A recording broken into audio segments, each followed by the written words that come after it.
And hello, everybody, and welcome to week 26 of Crystal Crusaders, playing through Storm King's Thunder. I'm our DM, Brad. I am joined today by James, Mike, and Morgan. Zach and Thor are not here, and I will update the It's characters Zach's while they do that. birthday. He's probably just asleep, like always. It's Norway's birthday. Yay. Yeah, so, we're going to go ahead, get started here. And before we get rolling on things, we'll just have a quick short little recap of what happened last time, and that will be delivered by Mike. So, give us your amazing recap of all of the events and details of That's last super session. accurate. Super accurate. All right. 2 weeks ago, James was talked at a party and flirted with by some lord. He doesn't remember what was being said to him. Thor's character Alquil found a gay lover, and that's it. I don't know. We were at party. There was a lot of talking to characters that wasn't my own. Finally delivered Sirac to his destination where you go. Yeah, we delivered Sirac to his. What was it like? Yeah, he did. Yes. He snuck out and found love. Never came back. Stop confusing it with your fan fiction. No. Well, I mean, yeah, that's what my character remembers. And then he got blackout drunk. The end. Can I have my inspiration?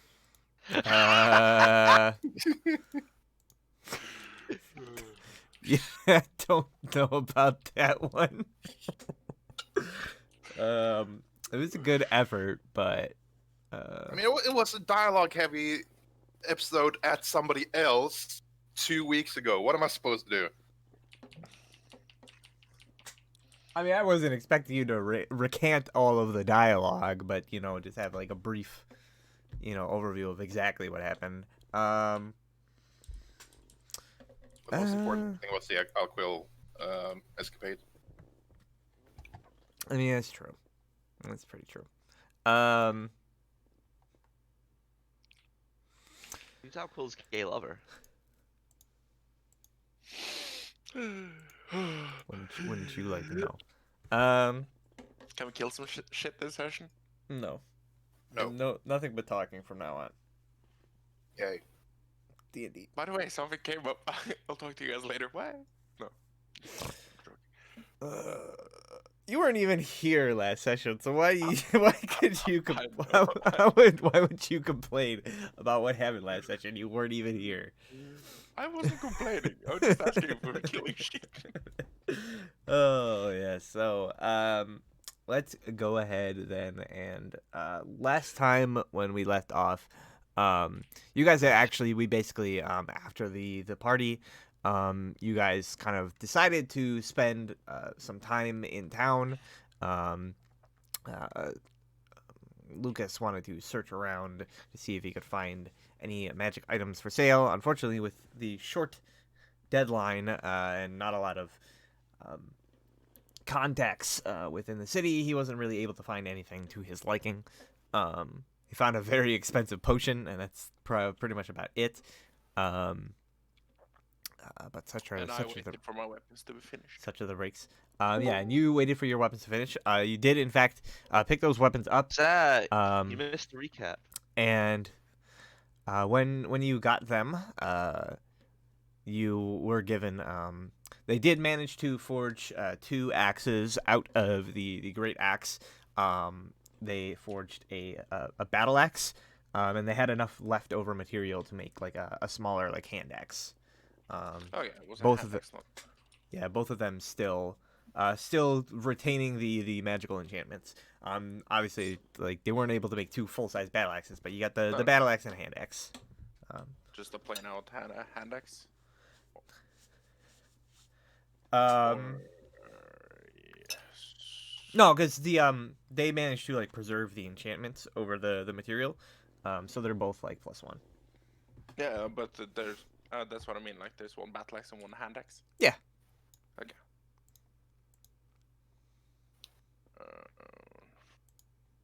Just modify. Delete. And after spending some time in Waterdeep, waiting for this commission to be finished, searching around for a bit, we left off. It had been about like a week or so, and you guys are now all basically at the gate that leads out of Waterdeep onto the North Furrow Road, sort of northeast to Goldenfields. As you're sort of exiting from the gates, it is a like bright sunny morning, relatively warm here in the midst of summer. You can still like feel like a refreshing breeze sort of coming from the west, blowing in all over the water of the ocean, and there's definitely like a first thing in the morning, this sort of like large kind of like commotion around you, as people are sort of moving into the city for the day, and there's as you're trying to like leave, there's definitely a lot of difficulty like leaving. It seems like most people are coming into the city at this point in time. So it takes a little while to actually get out of the city gates, past the guard on the walls. And as you do so, you are exiting sort of to the northeast. You can see that the road goes down. You're kind of like at the top of a large like hill. The road kind of descends downwards and seems to wind its way through a number of like fields and farms that are set up on the outskirts of Waterdeep, directly kind of like beneath its walls. And you can see the trail continue through. You follow it, winding through these farms. You can see people sort of out there, bright and early in the morning, sort of tending to these small fields. And they don't really pay you much mind as you make your way down the road. And being so close to the city's walls, the majority of this sort of like first day of travel is relatively uneventful. The only really thing like other travelers you encounter on the road is at a couple of points you see a patrol of soldiers kind of just like along the road, about like half a dozen armored knights on horses, just kind of like patrolling the roads, looking basically to keep any like trouble or riffraff away. They don't really stop and pay you any mind as they continue on their patrols. And we're riffraff and troublemakers. yeah, but you're leaving the city, so they don't care about you. They only care about people going to the city. So yeah, the day kind of like passes. First day of travel kind of passes relatively uneventfully. And at the end of it, you can see now basically like a day's travel away from Waterdeep. There is some sort of like building or settlement up ahead. You can see like a couple of low structures on the horizon. And as you kind of like approach, you can see like a rough, like rudimentary kind of like wooden wall around a small like hamlet, too small to appear on any like real maps. It appears to be sort of just like a few buildings on either side of the road. You see a what is obviously like a stable building of some sort. There's another building, probably some sort of like inn or way station. You can see there's some like carts parked outside of it, and there's a sort of like dull light from a hearth or fire kind of like exuding out from it. And there's like a few like houses and other structures here. But it seems to mostly just kind of be like this small little like hamlet that has been set up as like a way station along the road.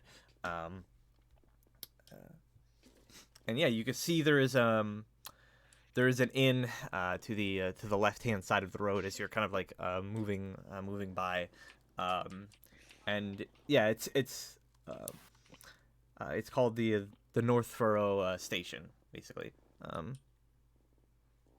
You say we were 1 day south of Waterdeep? Yeah, so this is at the end of the first day of travel. You are 1 day like northeast of Waterdeep along the road to Goldenfields, and you've encountered this sort of like little hamlet in the shadow of Waterdeep, where there's like an inn, and some accommodations there for travelers. So basically the idea is that it's getting late and it's unsafe to travel, or keep going. So you've been traveling the whole day. At this point, if you traveled any further, you would risk exhaustion, and basically bad things happening. So in a way, yes. Well, I guess it's as far as we go today. And I'm guessing I'm. Do we have anyone with us? No, actually, Podrick is steering the. What are we traveling with, by the way? Like horses and stuff. Where are we doing by foot? I don't think anybody. I think you might have like some horses. But I don't think you have any like other like you don't have a cart or anything like that that I know of. We don't have horses for everyone. No. No. Yeah, that is true. You didn't. You've basically only got the. We have Well, two, Alco has his like elk mount, and Zach Lucas has a horse, but nobody else actually has one.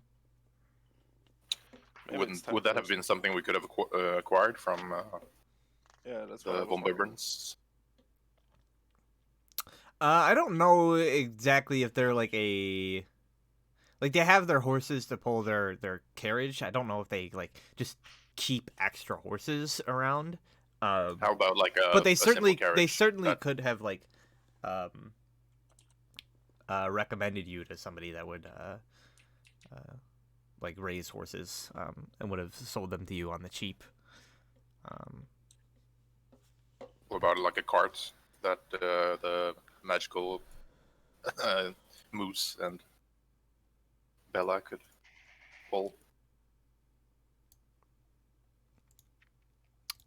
We've done before.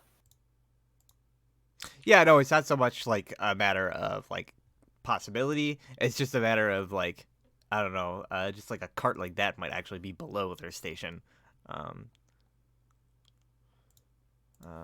you just Never like recommended us.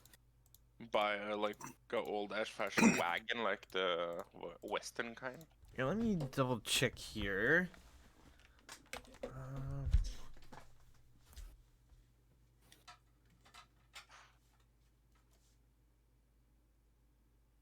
I mean, because we're what are we? 6 people? It's the players. We're 5 players, and Podrick. Arnskull and Podrick. 7. And isn't it the little dwarf that? Yeah, Arnskull. No, is there one more? Briork. Yeah, Briork Arnskull. Yeah, never mind. Okay. Get us ahead on. So the Von Bond family doesn't deal in these sorts of things, but they know somebody who does. They can pull like a couple of strings, some favors to get you basically like the friends discount. So you could acquire. Either you could go the route of acquiring some, well-bred riding horses for each of you that needs them, for 30 gold apiece, which is basically like half price, as is typical. Or they could get you a simple cart that you could ride around in for like 5 gold. Could I get the pony? Let's not make this so- more difficult than it has to be. Unfortunately, even though dwarves are short, they are still medium-sized creatures, and therefore must use a horse. Fair enough. Yeah, then I get the horse. Yeah. So anybody who wants their own riding horse can do so for 30 gold. Yes. So And you can also additionally purchase a cart for the party for 5 gold. Yeah, I'll just purchase the cart then. Do we I need to don't know buy that saddles and Bella everything? will it. We need to buy saddles and everything as well. No, the saddles are included. Okay. All right. So we have Moon Grazer. What's his name? What? For Alquil's magical steed, and Bella pulling, or at least Bella pulling a cart. And His elk's name is Windstrider. Windstrider. Okay. I mean, close enough. Alright, so logistics out of the way, and whoever wants to fucking fly. Ride is the word. Could we fly? For Summon like, the dragon again. for like a couple of hours before everybody runs out of spell slots. Ah, shit. Yeah. Alright. Well, back to the inn. I steer the cart that we have acquired into the inns towards the stables. And I hop off and... Are there any stable hands? Yeah, so there's a couple of people at the ready to basically, like, you know, the like horse equivalent of valets, bringing them into the stables, getting them set up, and all that. Stabling any it's like a flat rate for basically like any amount of horses that you bring in the cart, of 5 silver, just for the stabling expenses. Okay. Give them 5 silver. And yep, I go into the inn. Okay. Yeah, so you go into the inn, and it's a well-appointed, like, well-decorated inn. Seems to see a lot of use from travelers on the road. There's a smell of kind of like freshly made food kind of coming from the kitchen. It's about dinner time. So as you enter in, you can acquire yourselves some nice meals rather than eating rations.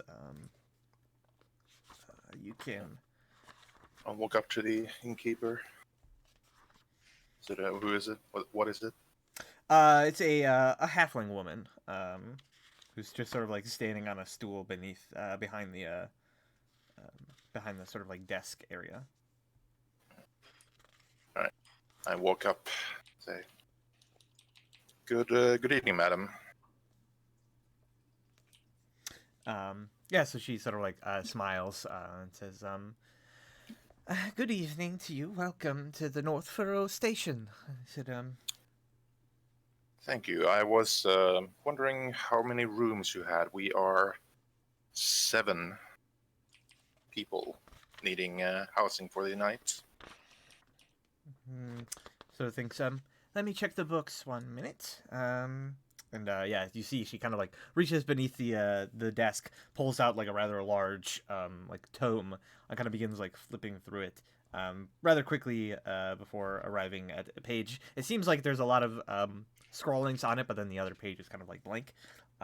She starts like looking down, and she after like a few brief moments, she says, I've 4 rooms currently available for rent. One of them is the master suite. That one would cost you 5 gold per night. The best accommodations we have, breakfast and dinner are included with that. And otherwise, the other 3 rooms we have are the sort of common rooms. They are 5 silver per night. And how many could each room house? He says, well, the master suite, given its size, could. It typically is meant for 2 people, but you could probably fit 3 in there if you so desired. The common rooms, they are a bit smaller. I wouldn't recommend trying to cram more than 2 people in a room. You certainly can, it just wouldn't be very comfortable. Well then, well, I will take all 4 of the rooms. He says, very well, then the master suite and the 3 common rooms, that will come to a total of 6 gold and 5 silver. I give her said amount of money. Yep, I put up 6 gold and 5 silver. Yeah, so she accepts the money, and then after a few moments, digs up the keys for the rooms. Basically, like explains to you where they are in the inn. Yeah. And I'll take the suite room with. I'll lead like Alexei to the suite room. I'm guessing, or well, yeah. You won't hurt I mean, a lot with more people, more guys. what? You want to make her lie in the master bedroom with all the other guys? I kill Sirak. I don't care. No. Well, yeah, I hand out the keys. Well, like the small rooms to. I hand the key to Alquil, one to Sirak, and one to Briark. And yeah. I also say I can't help to smell the wonderful smell coming from the kitchen. Will there be dinner available soon? Said, yes, of course. Dinner is currently being served. This is tonight's dish. Fine seafood brought in from the Waterdeep Harbor, mixed with the fresh herbs and vegetables delivered from Goldenfields. He says,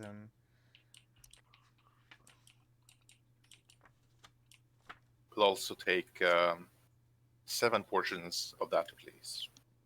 he says, Along with some ale and wine. said, of course, for those of you, for the master suite, that comes with 2 of those meals included. The other meals will run you a modest fee of 1 copper, so 5 copper for the remaining meals. Okay. God damn it! I have to split money all the time. I'll throw the copper up. I'll just give 5 copper. I don't know how I'm doing it because I only have platinum and gold on me, but somehow I keep mentioning split the gold into silvers. It just works, you know. Yeah. I don't know. It just split by itself. Magic. And then I assume that it is table service, and I say thank you, madam, and I go to a large table and I sit the party down. Since I yeah, so you all sit around after the order has been taken, and I walk up and get all the ale. That's probably coming and paying for that. okay.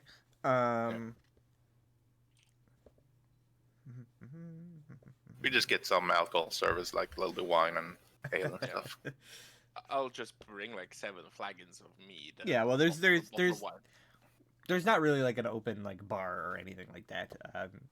It's more like restaurant-esque, like sit at the table and they come bring it to you. yeah. So as you're kind of like sitting at the table, they bring you like a round of just like simple appetizers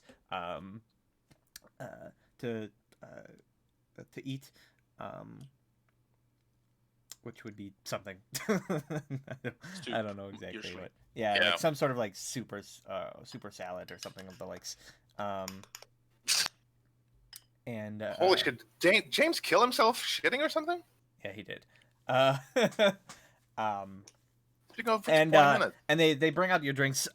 They sort of like bring out this like a red wine, and then shortly after, they bring the plates of this sort of like fish fry, with sort of like these herb seasoning, and some like freshly like steamed vegetables. And it looks pretty good, honestly. And Yeah. so you all enjoy your dinner, your meal here. In Yeah, the just as the digging in the moment the food comes on the table and everyone is. I can't help to notice your brand new axes there, Master Dwarf. Hey, they might be more useful than the other fucking weapons I had. Yes, indeed, that axe did look quite hefty for a dwarf your size. Hey, just found it when we were running through a giant's castle. Really? Hey, What were you doing in a giant's castle? oh, let me tell you the story. I start explaining what happened up there, like while we're eating. And okay, I'm I back. basically knew. Oh my god. And I basically Yeah. knew like that they had been there, yeah, I'm sure Like, Alexei Alexei and the had, others. told you. but I didn't know how he came into the equation. No. So I'm just sitting there, like telling the story from my perspective. So James, we've come to an inn a little bit away from Waterdeep. We have stabled a carriage that we bought in Waterdeep, and those who wants to buy horses could do that for 30 gold. Nice horses. I have acquired rooms for us. You and I will be in the master suite, Okay. the fancy one, and we're currently just eating dinner, seafood stuff. Fair enough. Won't we having to wait a few days for like an axe or something? That would already No, happen. No, that's yeah. done. Oh, And okay. that's my axes. And yes, they're done. I have them. I'm gonna miss Waterdeep. I have. Yes, What do I have now? I have like likewise. fucking 4 hammers, throwing hammers, one hand axe, a battle axe. Hell, man. Armed to the teeth, man. Armed to the teeth. And a warhammer. I have spells. Yeah, I do that too. I have spells that turn us into weapons as well. Oh, All right, God. Master Dwarf, you win. Jesus. And a resurrection Alright. spell. And a healing spells. Ha Resurrection. That's quite high level. You have the one that goes for when it's under 1 minute since they died. Oh, revivify. Yep. Okay, right. See, I know Okay. D&D, Brad. Sure, So, sure you Good do. way. Yeah, So, Lady see, Alexei, how do you, or do you want to move this along? I mean, yeah. I was just gonna make this conversation. Fine. I'm just telling the story about the giant's castle. Yeah. What a fun Um, time that was. Yeah, so I think we'll just sort of basically like speed ahead. You guys stay here for the night. What a fun time. 2 of our people died, and yeah, that's fun. Super fun time. So you guys stay for the night, splitting yourselves up amongst the several rooms, and yes, then the following morning arrives, and you all wake up. I would assume get breakfast. Which Yep. Did that also include in the master suite? so breakfast is included in every room.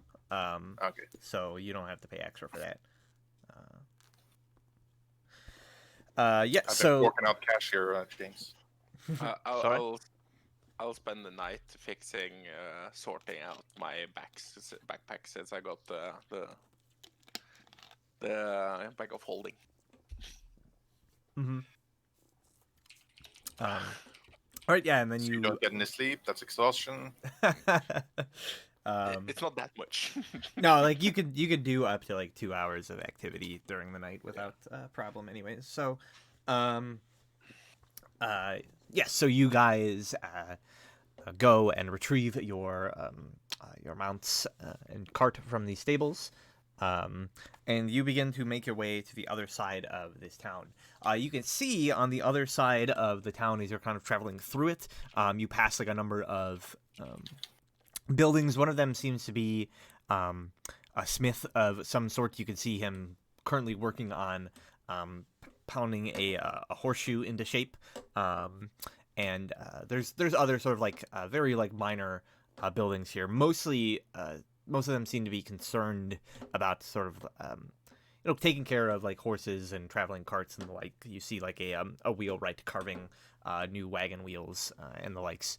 But on the other side of town, you can see the wall comes up to what looks to be like a sort of like actual like fortified keep at the north end of town, and you can see the flags of Waterdeep sort of like raised above the parapets here, and there are a number of guards from the city guard kind of stationed on the top of this keep, and there's a gate that people are sort of like being funneled through. You can see as you approach up to the gate, there's a couple of guards standing there, sort of like hands raised, and there's like a line of people basically down the road on the other side. Many of them seem to be sort of like carrying like sacks over their shoulders. Some of them have horses and carts, but the line seems to stretch like as far as you can see. And as you sort of like approach up to the gates and look out a bit more, you can see to either side of this sort of like setup of gates, there are a number of like large kind of like tents that have been erected around the outskirts of the road. Some of them sort of like in circles, some of them just kind of like seemingly spread randomly. There are a number of campfires that are kind of like set up. People seem to be kind of like living and cooking in these rather like lackluster conditions as you look around. It seems to be quite squalid here. And there are a large number of people, many of them wearing kind of like ragged clothes, and seemingly like carrying all of their like possessions on their backs.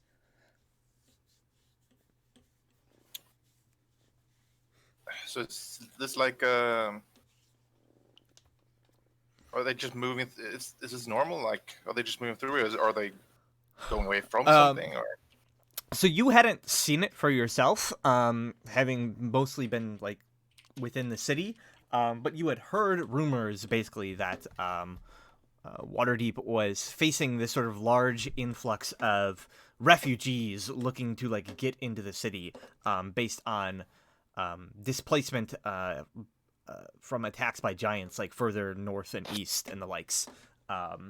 And this is, you imagine looking around, like basically like a large like refugee camp that it like has gotten to this like outskirts station and is basically being held at bay until like the city can properly process them and take them in. But there are like hundreds of them. okay. So are we like in a queue blocked by them, or can we approach? No, you can like walk past the other way. But they're all kind of Alright. like, they all like look at you as you kind of like pass them by. Some of them might be like shouting out like basically like begging for help or the likes. Seeing as you guys just came from there, they seem to assume you have some way to get them in.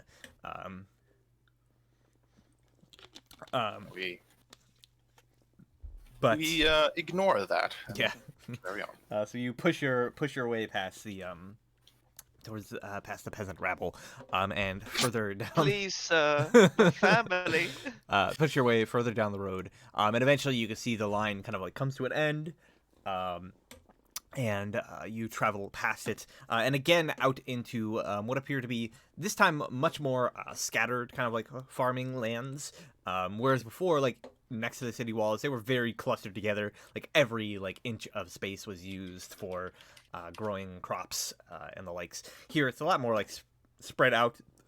You see the occasional sort of like farm estate nearby, and as you're kind of like passing through like a crossroads between like these several like fields, you suddenly feel like up ahead of you the ground kind of like quakes.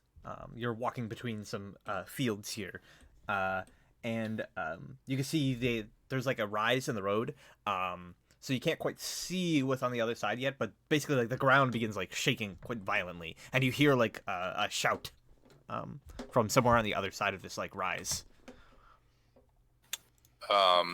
Like person shout or Is I it, mean, like, man it battle basically stations, or- like if a person had like the deepest fucking voice in the world and was very loud. is it in common? No, well, it's just Oh. It's just shouting. It's just like, "Roar!" Oh, like okay. Yeah, Yeah, Yes, like- it's scream, like- not words. Okay. like battle Ah, cry just shouts. screeching. wa- I wa- understand. Was it more like giants? Just whoa. Yeah, it that's was what it we're- was very deep bellowing and echoes echoes through the air.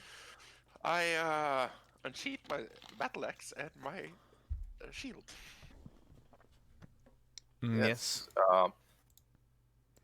Okay, so this like we don't see anything over this rise. Do we see any structures? Do we know if there are any more like human guards or human soldiers that way? Yeah, so you can't really like the rise is like pretty like there's like a steep bump in the road, so you can't quite see like over it. As far as structures, there's like fencing surrounding the fields, but there's no actual like buildings or anything that you can see. And there's some like light like foliage kind of like around the sides of the roads. But as far as you know, you don't really 100% know what's like awaiting you on the other side. As far as like guards, you do know that you're basically at the outskirts of where like the Waterdeep guard like patrols. The actual like army of Waterdeep patrols maybe about this far out before basically like the city can't really extend its influence any further. Yeah. Occasionally there'll be patrols that go like all the way out to Goldenfields to like check on things, but that's pretty rare.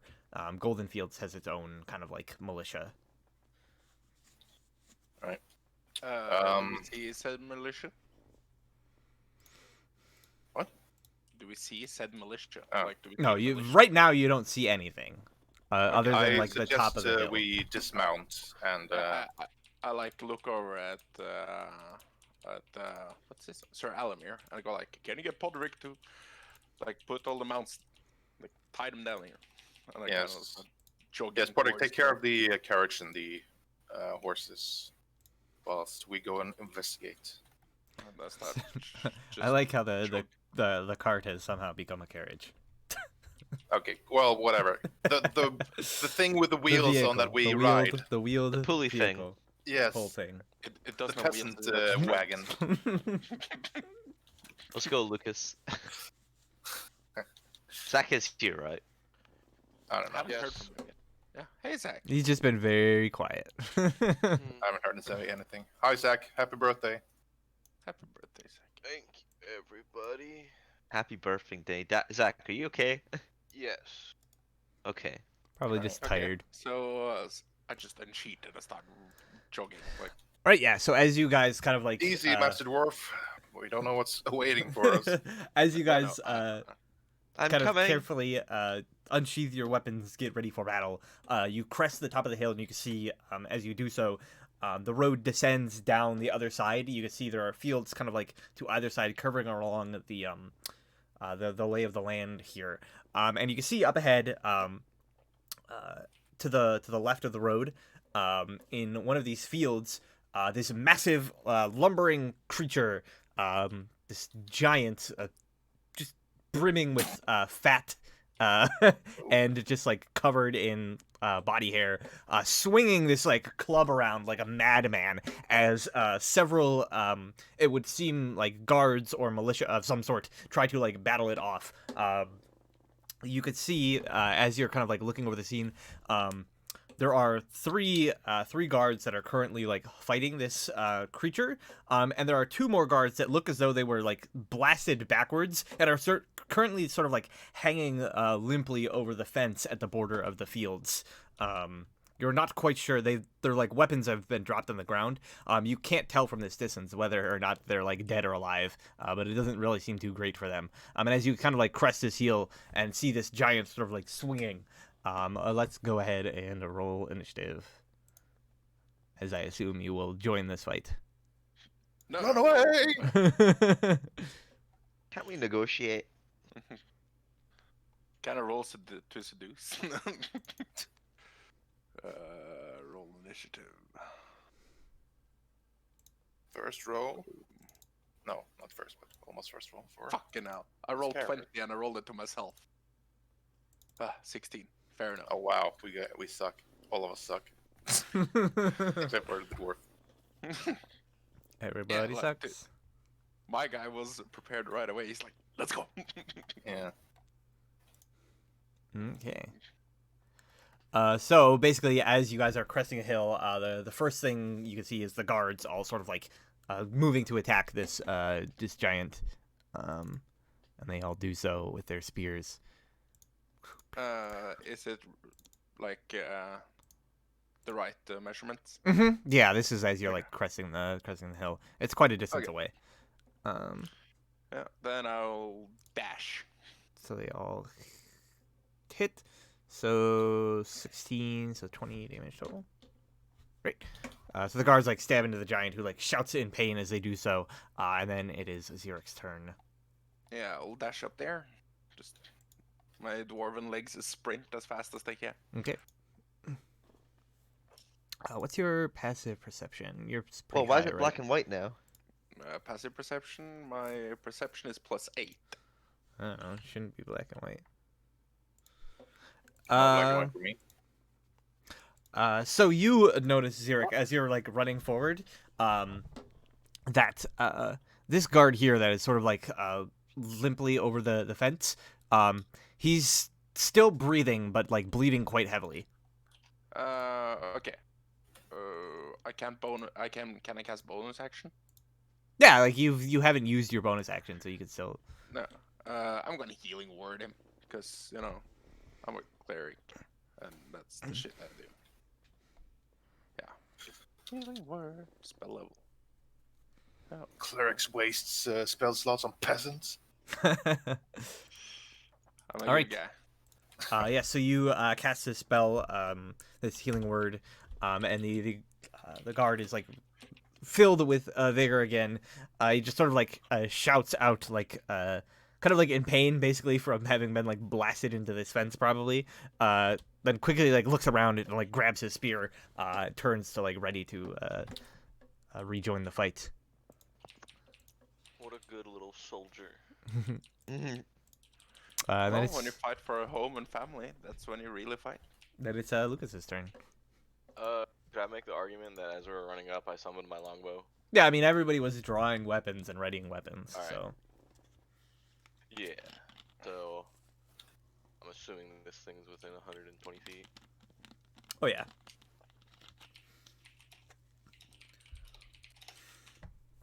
Bonus action. Hex it.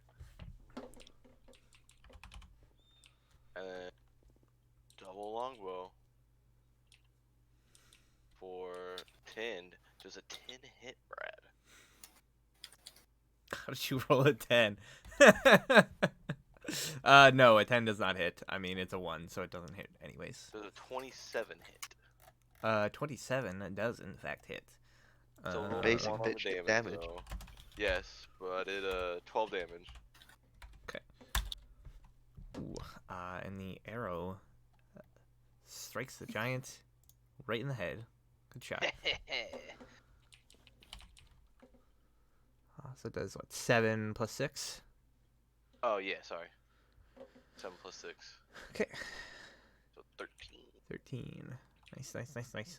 Nice shot. Headshot. Nice shot. Calculated. Sir Alamir. Okie dokes. Let's see here.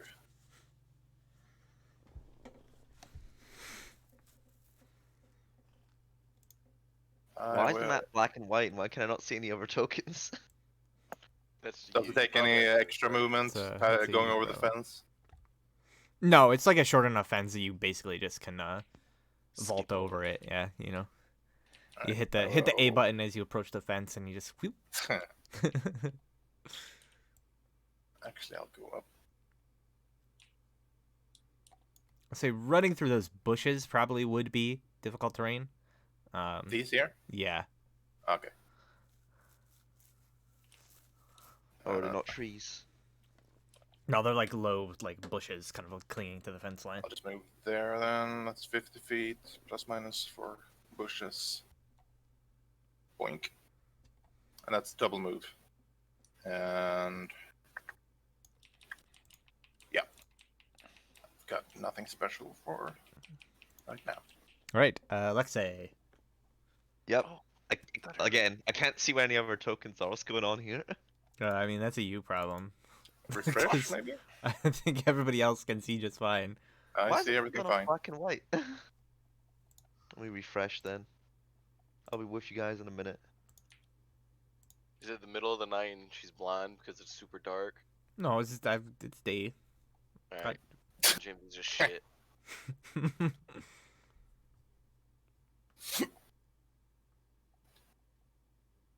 Loading in. Loading. Just keep loading. Hatching dragons, determining scale Try sizes. this. Gathering steam. Gathering steam. Choo choo.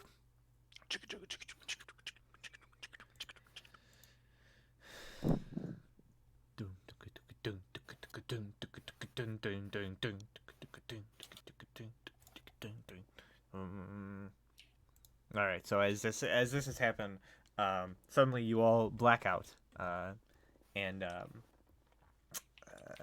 yes, you begin to feel. Wake up into awareness. You begin to feel this sort of like rattling as and this like bumping. You hear the sound of wagon wheels hitting a cold sort of like muddy road filled with Patrick's about to run stones. into the fucking giant. Jumping up and down. The wind whistling up above. You hear birds in the sky. There's a cold chill in the air as wind kind of like blows through. And as you kind of like begin, your eyes open and close. There's a bright light, and you can see the peaks of mountains to your right hand side. Coniferous trees lining the road to either side.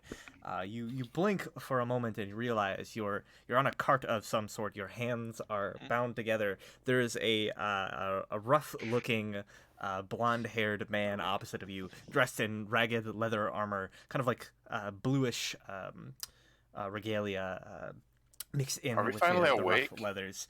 And as you wake up, he goes, "Oh, so you're finally awake." Okay, I instantly try to scream Fusruda in his face. Oh, okay, right. Things are color and I can see things. So what is it that we have to do to aim for the head? So you basically you just make the attack roll at like a -5 penalty. Oh well, they get a bonus to their AC if you're targeting their head specifically. If you're just like aiming for like the torso, it's a little bit easier. But if you're aiming for a headshot, it's much more difficult. Okay, I know I'm pretty small, but how small compared to this giant am I? How far do I reach? Toothpick. Basically, like it's shins at most. Like the got giants are Attack on pretty Titan tall. harness. They're like 15 feet Yeah. tall or so. Yeah, I know. I'm just. So you're like hitting him. Maybe it's like shins or its knees. And you can see it actually has basically it looks like it's like strapped a couple of like dead cows to its leg, like around its legs. Intimidating. Okay. Improvised armor. Maybe I'll just enlarge. Maybe I'll just cast enlarge person on Zurich. Maybe you will. And then I can hit me the dick instead. Hey, maybe you Use your do that ally. already. But yeah. Come on, roll 20.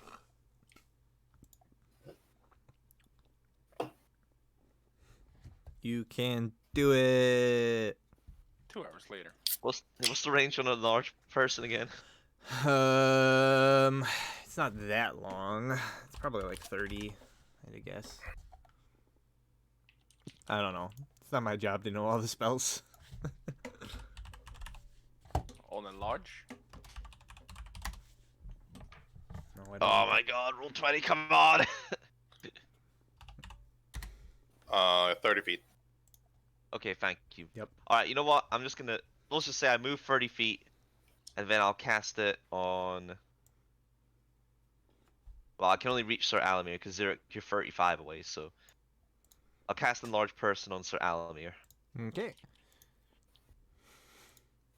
Or Enlarge/Reduce, sorry. That's what it's called in this Yes, edition. and you make him tinier. Yes. Nah, course. large. I climb into the giant's urethra and infect them. Why is it Mm. always the penis, Mike? I don't know. Because it's weak. How is Alamir closer to me? It's the grid. It's the same. Yeah. Yeah, like it looks like I'm closer. Yeah, because Are you it's using not Euclidean measurements, So Brad? we're yeah, because Euclidean measurements on a grid are fucking cancer, and I hate it. We just don't use them. So yes, it is a non-Euclidean grid. Congratulations, you're bending the Woohoo! laws of space and time. Well, we do live in a non-Euclidean world, technically. Mm. Hmm. Mm. Anyway, that's my turn. Anyways. Yeah, so next up is the very slow giant who finally is roused to action by these newcomers. And he's just going to well, the first thing he does is picks up his great club and just swings it at one of these guards. Wow, nice. Ooh. So, through a combination of luck and maybe some amount of training, the guard manages to dodge the blow of the great club, which instead slams into one of the sort of large pumpkins that's growing in this field, sending sort of pumpkin goo and seeds splattering all over the place.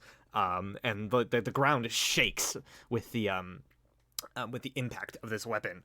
But the giant unfortunately misses its actual target and screams angrily, and then is going to Pumpkin's use back on the menu, boys. use its next attack. And you see it turns to one of these other guards, looking down at him, and you see it puts its hands up and then just begins to fall forward.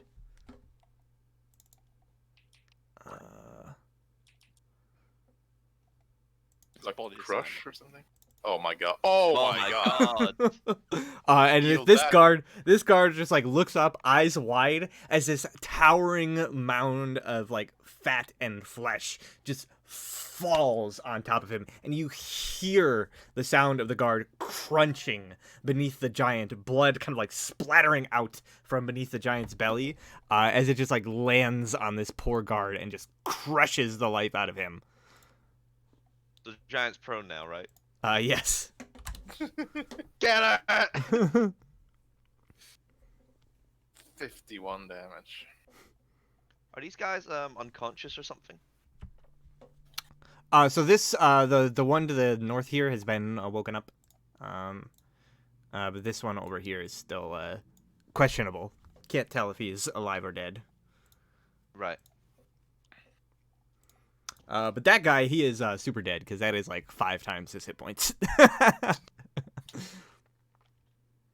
Yup. So these guards, none too pleased at the demise of their friend, are gonna run up and stab the giant. As well, this guy. 5. Well, he has to stand up. 5, 10. Okay, he can still get there. Nice. Nice. So they will attack with advantage because the giant is prone.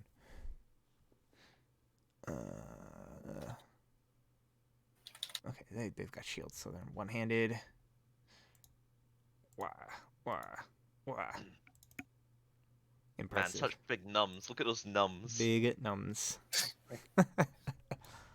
1d6 plus 1. Fuck yeah. they're just regular ass guards. All right, so they do their best stabbing into the flab of this giant, but it doesn't really seem to be doing all that much. But they're shouting in anger at the demise of their friend.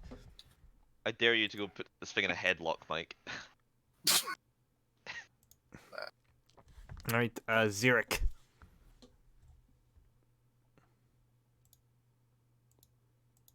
That's you, Morton. That's you, Martin. Yes, that's me.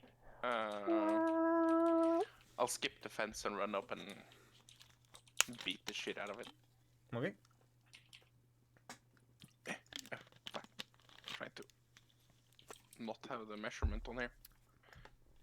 But there, that should be within reach. Yes. And I just slam it with my battle axe. It's advantage, right? Yeah, because he's prone. Yes. 17. Okay. That will hit. Yes, I think that's basically the only thing I can do. I'm not gonna heal the smothered guy under him, so yeah. I mean, What? you could one look at what happened to that guy, and you would know that there's no healing that. Actually, you know what? Never mind. I'll just hit like that, and that's me. Okay. Lucas. I'm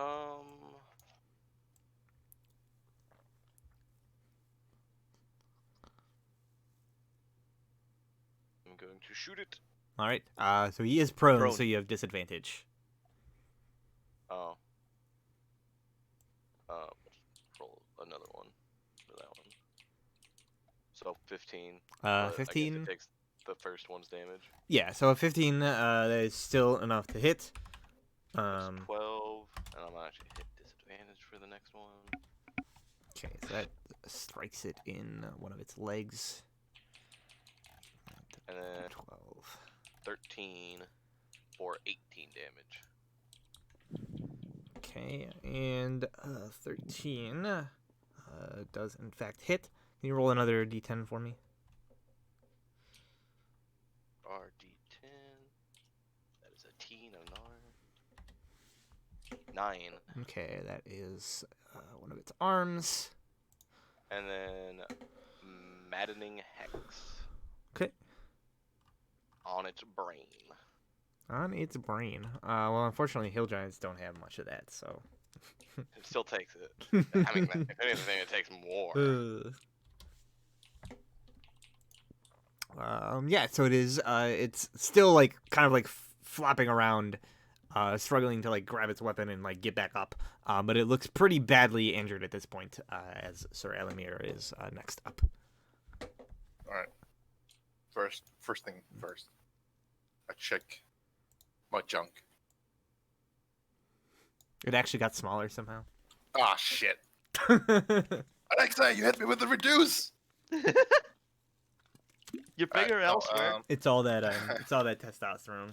Made you big, but Oh, yeah. Alright, I move up one step. I have reach. And I have advantage because he's still prone, yes? Let me double check because it might actually you might actually have to be within 5 feet of it For... for advantage. Oh, okay. Yeah, so prone. I think it does matter. Yeah, so you have advantage if you're within 5 feet. Otherwise, you actually have disadvantage. So if you attack from reach, it's actually disadvantage. So Okay. you want to get up on him. Yep. Step up. Advantage, pole arm.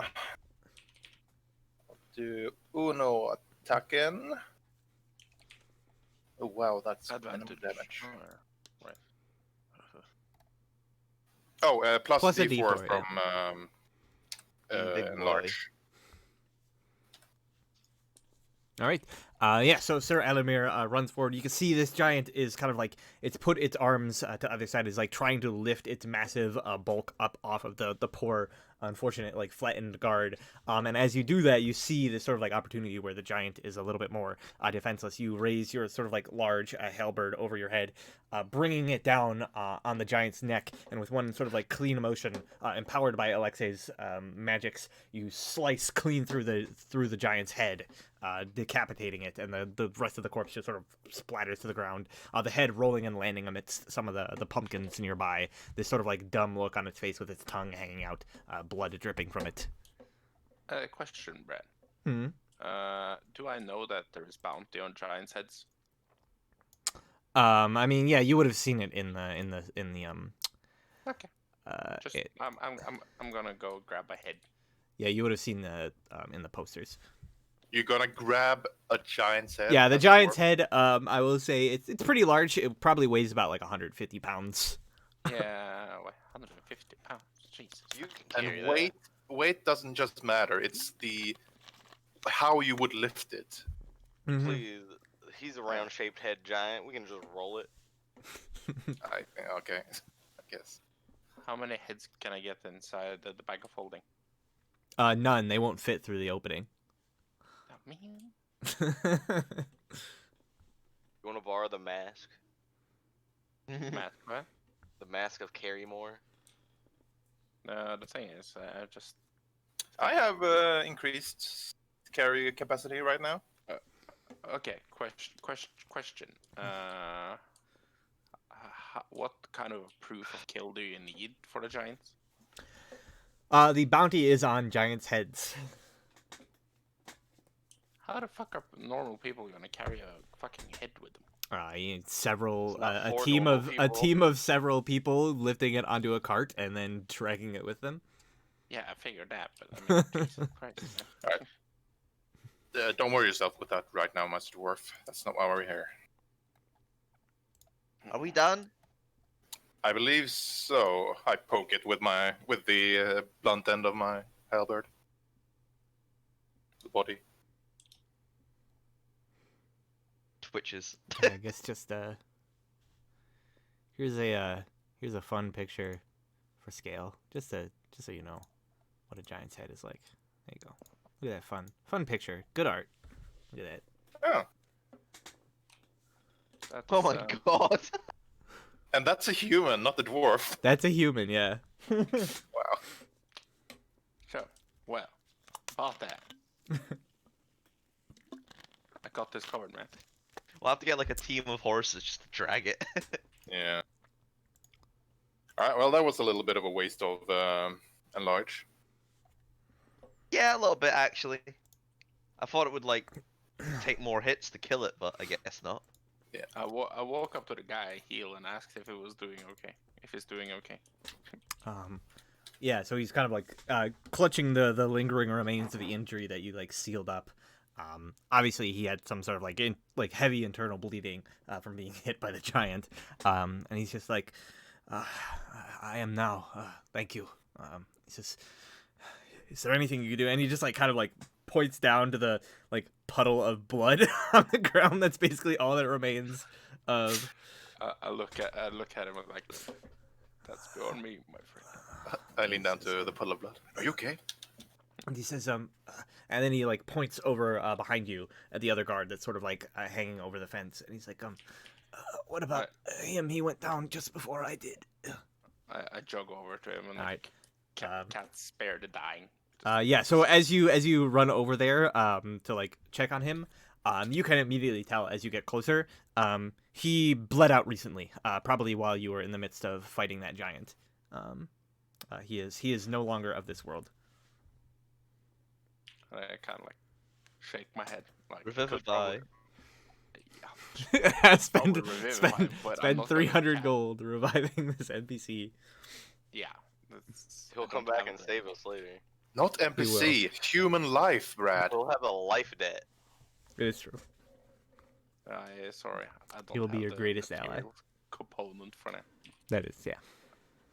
And I kind of like lift him down and I lie him down on the ground and like close his eyes and go like walk over to him and like, sorry, there's nothing I can do. Where did this giant come from?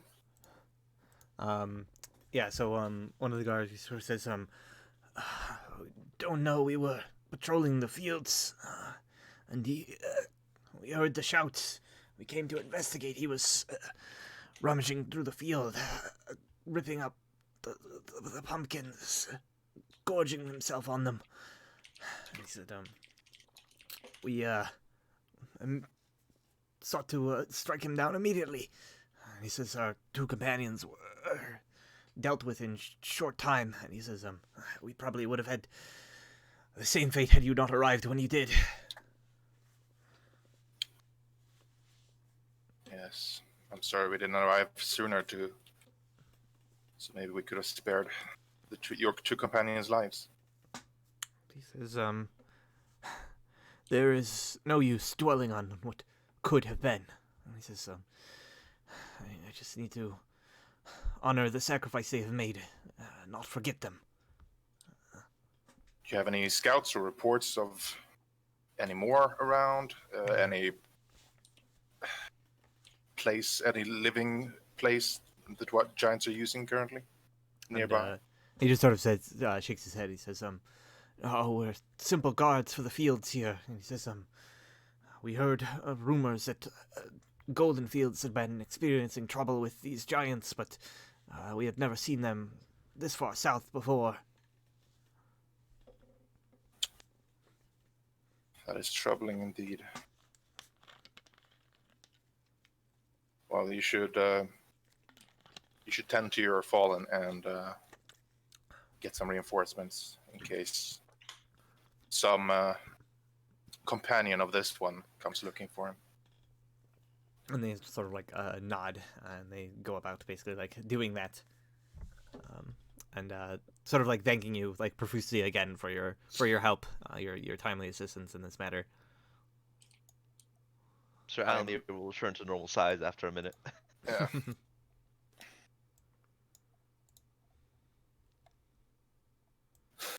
That is concerning indeed. That roaming giants just show up and eat cattle, devastate fields, and kill guards. I guess the situation at Goldenfields is worse than we thought. That begs the question, what will we find when we get there? Hopefully it's still standing. I look down at the puddle Yes. of human remains and I go like, probably not much. No, probably not. If this was like a cartoon, he would have been like flattened into a pancake, but it's not. So he's just like a pile of, gore. Blood and gore.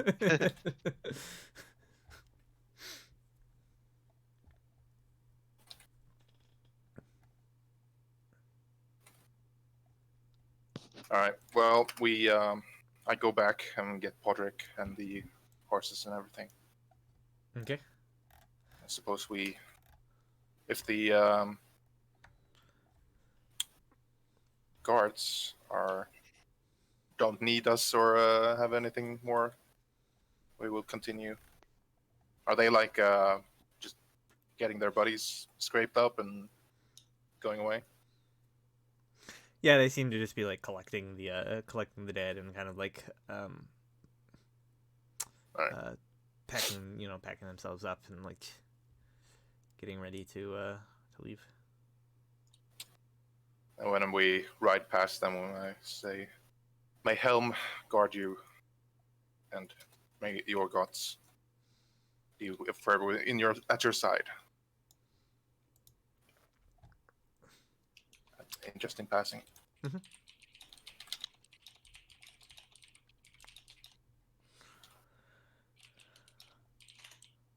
And we keep going towards Goldenfields.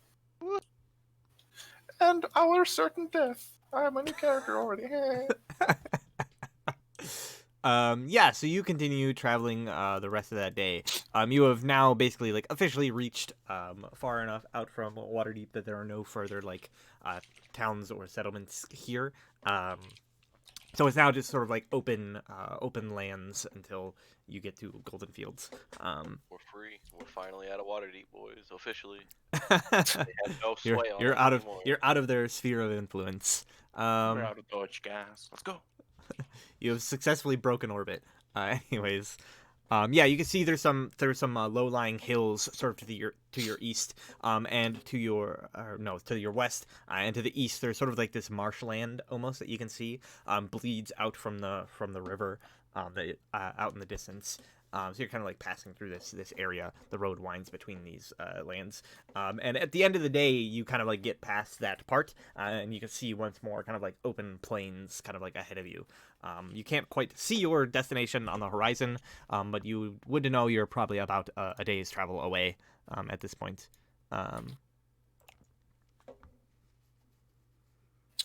As you guys make camp for the night.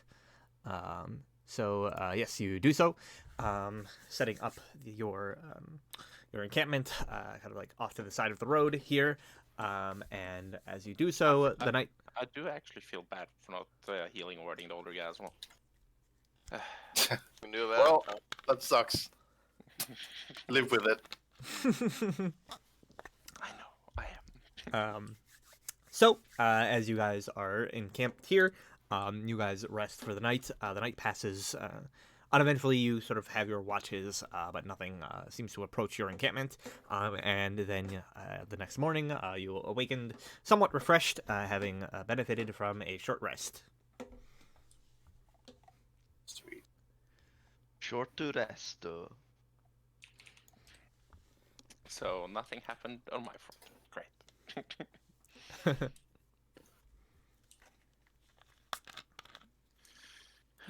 Yes.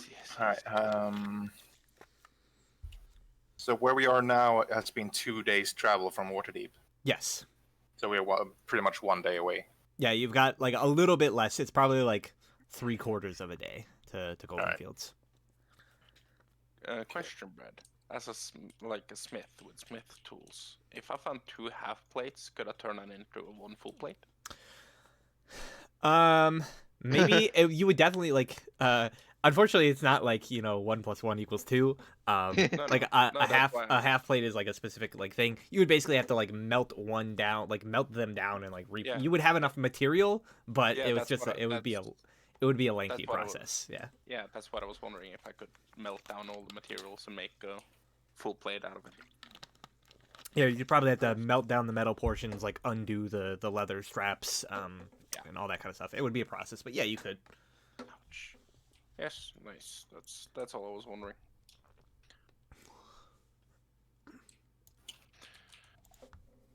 I figured I couldn't just, strap them around and then bend them a little bit, then it would have been fine. I'll just attach 1 half plate to my chest and 1 half plate to my legs, and that's a full plate, right? That's how that works. Just split it down the middle so you can just bend it around your leg. Fine. No. That's what I wanted. If it was not enough materials. That's good, So, Mike, we need 4. Yep. All right. Yes. So you guys presumably begin traveling for this next day, making your way towards Goldenfields. Yes. The first half of the day is actually pretty uneventful. You don't really encounter anything or anyone along the road. Things are calm and clear.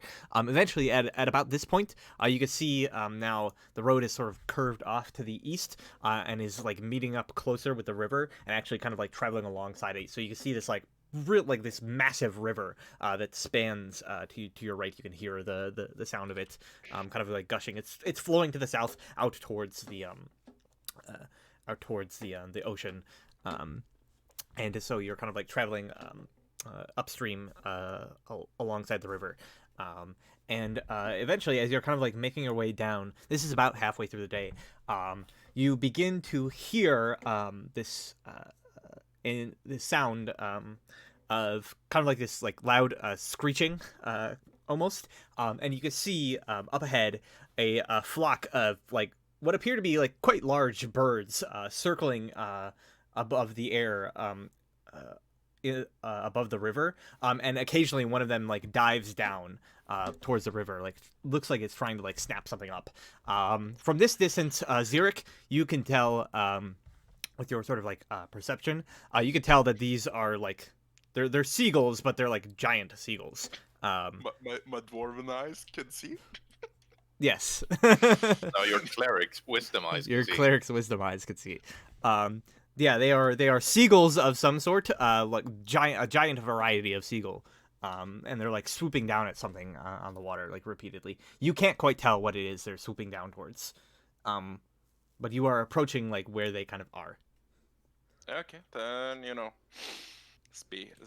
being a fucking cleric that wants to protect shit, I start jogging towards it. All right. Oh. Where are you going, Master Dwarf? Follow me.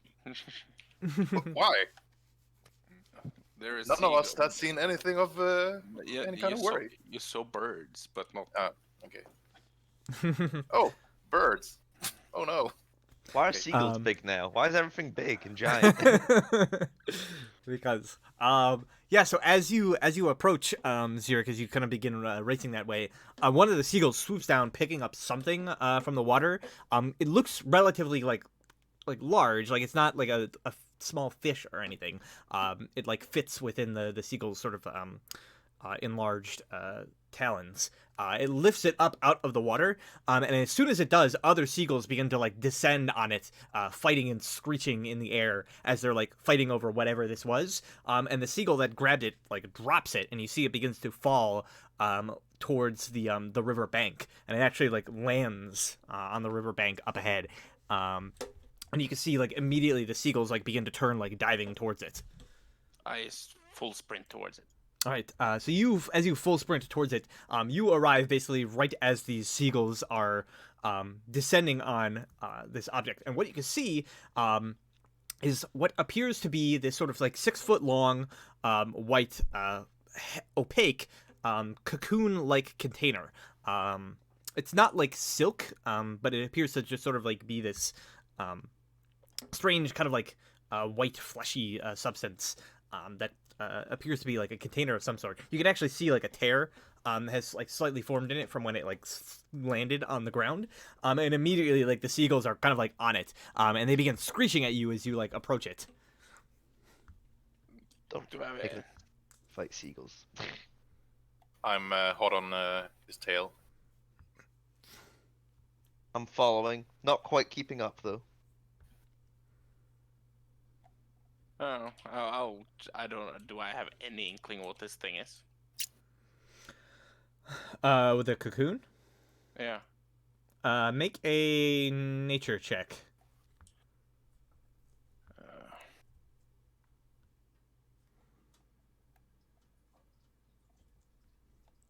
With advantage, I have 7. I don't know why I have advantage. I didn't hear it. Unfortunately, you do not recognize what this. Okay. but you- Whatever it is, I'm gonna defend it. Okay. So I'll just hunker down above it, basically. I'll Um, chase away the birds. Okay. Make an animal handling check to like scare away the birds. Basically, you can have advantage because you're kind of like working together. Whoever has the highest bonus, basically. I have I'm plus 5, pretty sure that's you. Yeah, he has Plus wisdom. one. So. I have +1. 16. All right. So between the lot of you, you are able to eventually Start slamming scare my hammer into the shield. scare away the birds. You do take like there's a bit of struggle as they're kind of like pecking at you, trying to like get behind you. So you do suffer some light wounds from the process. We'll say you suffer 7 points of damage in total, like defending against these birds. But eventually they basically like break away and decide that the fight's not worth it, leaving you sort of like standing over this strange-looking cocoon. You can see there's like a rupture that has been kind of like formed along the top of it. Yeah. So I like turn down to the cocoon and I kind of like take my hands on it and see if I can, open it or whatever, slowly. Yeah, so the rest of you all arrive basically at this point, and as you like peel it back, you can see it opens, like it opens relatively easily, like you don't have to struggle, and there's like tendrils of like slime that kind of like lead between the severed halves as you kind of like split it open, and inside you can see quite clearly what looks to be an adult man, unconscious, stark naked. His skin, it's see-through. You can see like all of the veins and like muscle fibers beneath his skin. And he seems to be sort of like, there's this sort of like slimy sheen on his skin. And he's like inside the cocoon, there's like a pool of like several inches of like grimy water. Can you make a medicine check? Yes, I can. Medicine. I'm not proficient, but can I help him? Yeah. Advantage then. Have you ever seen anything like this before? I don't know. Have I? No, you have not seen anything like this before. Alexei, what do you make of this? Is this magic or? Would that be an arcane, Brad? No, like your knowledge wouldn't apply to this. Okay. I've never seen anything like this. I don't think it's magic. Can I just spare the dying and see if he's still alive? Like He's breathing, like you could see like his chest kind of like moving as he's like breathing. He's just like unconscious at the moment. So there's no wounds. My spirit of dying goes in and fix or anything. No, there's no visible like wounds. Just this like sort of strange like translucent quality to his skin. I And kind of he's- like take my bedroll out of my backpack and I kind of like open the cocoon and I kind of put him in it, I guess. Like cover him to keep him warm. Sure, yeah, as you do that, you go to like pick him up. And he's like his skin is quite slippery, so you have like some trouble kind of like lifting him up. And you kind of like do that, you like wrap him in the bedroll or whatever. And as you do this, as you're sort of like finally kind of like finishing up, you see his eyes sort of like suddenly kind of like spark to life, like fluttering open. And there's like this deep kind of like shuddering breath. And you can see his sort of like bright blue eyes. And like he immediately kind of like begins muttering. His voice kind of like cracked and broken, and he's like, "Where am I?" And he kind of like looks up and he's like, "Who are you? What have you done Savior. with me?" Save your breath. We're here to help you. And he says, What's your name? and he says, "My name, I am Lord Arton Rosolio." Do any of us recognize that? None of you recognizes that name. And he says, what's going on? Where are we?" Easy. I'm Sir Alamir Daganis. We found you in this coon being attacked by large birds. We are close to Goldenfields. Do you have any idea how you got here? And you see this sort of like kind of like confused look on his face. And he's like, "Goldenfields. Yeah. Last I remember, I was in Yarta. What? I don't understand. What's going on here?" Save your breath. Rest up. We'll talk more. We'll And put he you like begins kind of like grasping his throat. He's like, "Water, please." I kind of just grab my water canteen and I give it to him and I like help him drink and so he doesn't fucking kill himself by drinking too much at once. Okay. I give him salt water. Yeah, so as you kind of like do that, he drinks the water, but then kind of like grabs the canteen, like pulling some of the bedroll back, and then he just dumps out the rest of the contents on his skin with this sort of like sigh of relief, and he says, "Oh, much better." He says, "The burning, it's insufferable." What's happening to you? Why is your skin like this? He's just he says, I can't quite remember." He says, "The last thing I remember, I was back in my manor in Yarta. I was getting ready to go. I told the guards not to go with me. I can't remember where I was going." He says, "There was something about a golden goose, not a real one." And he says, "Though that wouldn't be the strangest thing I've ever seen." He says, "There was a woman, beautiful, black hair, a gorgeous purple dress. I don't remember her name. I don't know if she even told me." He says, "Please, you must bring me back to my family in Yarter. He says they will pay handsomely for my return. Where's Yartar again? Yartar is like really far up. That isn't Yardar where like the sunless shitlords died, like right around there. Yartar is fucking far, man. I thought that's where like we started. It is far. It is. Large Westbred Treeborn Yartar. It is pretty far from where you are. It is the location of one of the Harper's teleportation circles. So. Ah, there it is. There All it right, we is. can just head back. We can finish up in Goldenfields, and then Head back to the Waterdeep. Yeah. Yep, we left it only to go back, and then we can just teleport him up there and get him up there. Sounds good. I grab Sir Alamir, and I kind of like walk a little bit away, and I kind of start whispering under my breath, like, remember he was in a cocoon. There, I think something worse is happening to him. Yeah. But He said, if he can't remember it himself, we're kind of at a loss. Folklore is like pretty ladies in a dress. He wakes up in a cocoon. Tomorrow, I could, like, if I get a good night's rest and some meditation, I could get a curse spell and see if I could figure out if there's anything really cursed about him. Sure, I mean, we have time. Transcendent skin, I mean, this doesn't look good. Translucent, yes. Yes.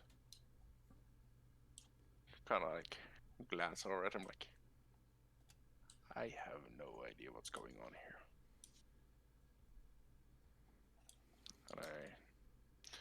And I asked Sir Almir if we could help him up on our cart. Yes, of course we'll try to help you, my lord. And he says, thank you. Thank you. When we return to Yarter, my mother will give you more coin than you've ever seen before for my return, safe and sound. She must be worried sick. He says, and he kind of like looks down at himself, and he's just like, if I might beg the question, however, might you have any spare clothes? We can Yeah. probably like throw together some clothes. Yeah. Just kind of assumed we only had one pair. That's winter attire. Yeah. Alquil can lend him his winter gear. Okay, yeah. Alquil volunteers to give him his clothes. Alquil is now naked. Yeah. Just his armor. Yeah. Yeah, we'll, Just the breastplate and socks. God, that'd be very uncomfortable. So, what is the plan? Do we continue to Goldenfields or do we return to... well, we're already really close to Goldenfields, aren't we? Yes, I but mean, what if we encounter a cluster of giants with a weakened, possibly cursed individual with us?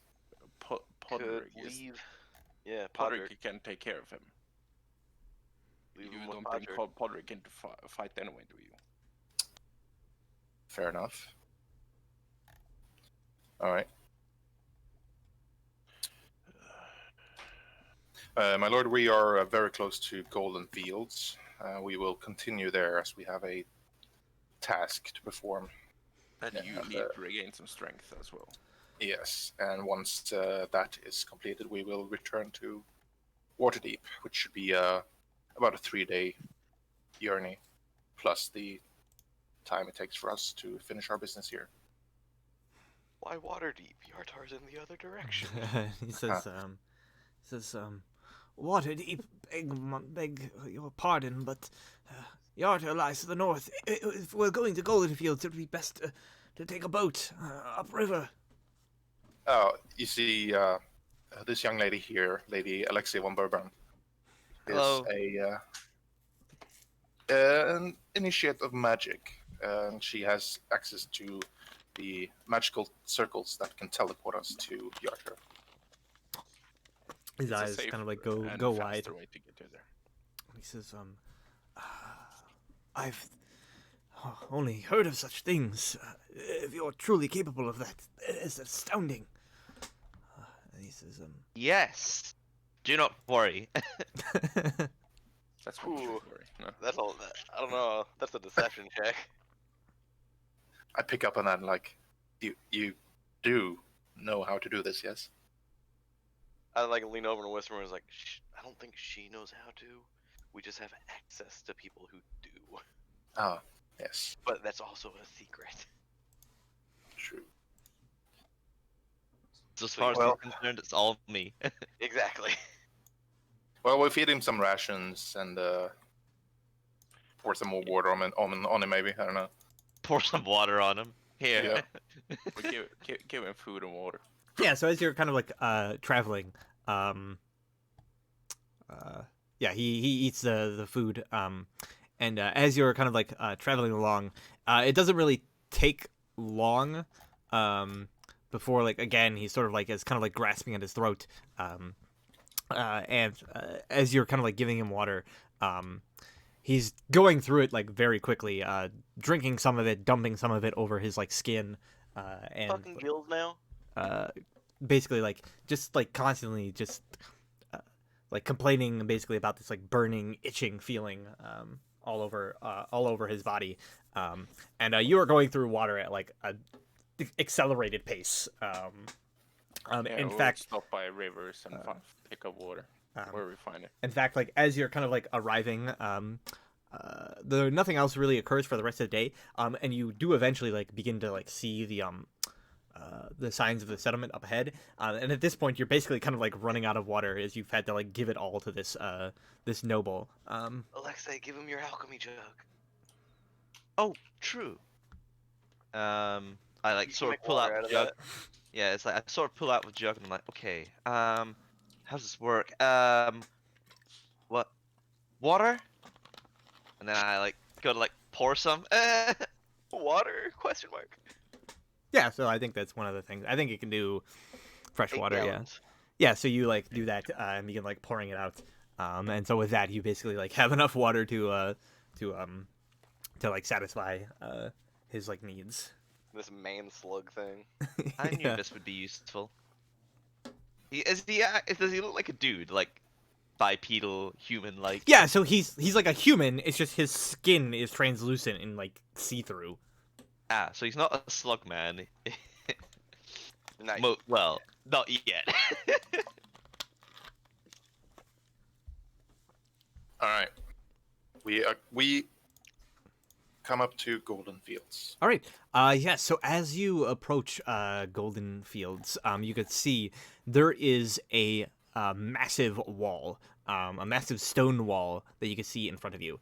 Let me just go ahead and open this. Yeah, there it is.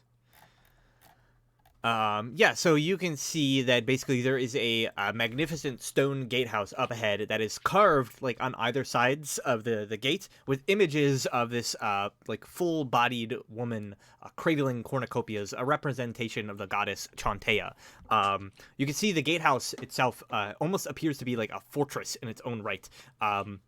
You see these sort of like tall thick wooden doors that lead inside, and there are a number of like arrow slits that seem to like peer down suspiciously on people approaching. There are quite a few guards, like probably at least a dozen guards that you can see. Most of them are like up on the walls, but there's like several blocking the gate as well, which is currently like closed as it's like late in the day. You can see as you approach, there appears to be yeah, we'll say there's like 4 guards down below that are kind of like guarding the things. And as you like approach, they like stop you. And you could see like as you're kind of like looking around, there's like this gatehouse. You can look and see that there's this wall extends for like quite a while. So from what you can see, it extends at least 2 miles in either direction from this like gatehouse before it like kind of like continues on. So this is a huge wall. and they like approach you, and one of the guards is just like, "Halt there, travelers!" And he says, "Those seeking entrance to Goldenfields must first present their goods for inspection. We've faced some difficulties recently." And he kind of like looks you over, and he says, "Are you mercenaries?" And he says, "I know the captain put out the order for some reinforcements to arrive." And he says, No, we are not those mercenaries. Simple adventurers. And he says, Yes, Same see." thing. And we do not have any particular goods for inspection. It's only personnel and our carry-on, pretty much. We were here because of a hill giant problem, weren't we? Yeah, And I said, but we aren't. Well, I mean, we aren't. I don't know if No. there are a separate mercenary expecting.